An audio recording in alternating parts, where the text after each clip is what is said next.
For decades, Alaskans have been talking about building a bridge across Knik Arm. 5 years ago, it looked like we were getting closer. But now, some on the Anchorage Assembly say we're not ready.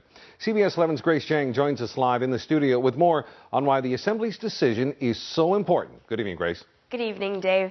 You know, the Knik Arm Bridge, as you know, is not a new concept. The idea was first proposed back in 1955, even well before Alaska became a state. Now, that bridge would connect Anchorage right here to Point McKenzie by way of Government Hill.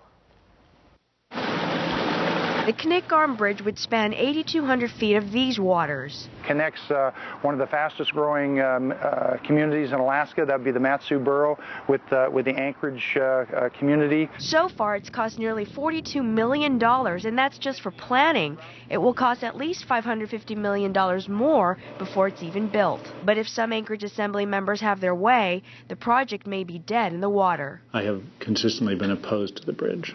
Because the project requires local community support, what happens in tomorrow's Assembly meeting could potentially make or break the bridge. What I would hope is that the Assembly, basically tempers any rush to judgment with a public process. Assembly Chair Matt Clayman and other Assembly members say the federal money for the bridge would be better spent on other transportation needs, like improving the Glen Highway. There may be a time for the bridge, but we're not there yet.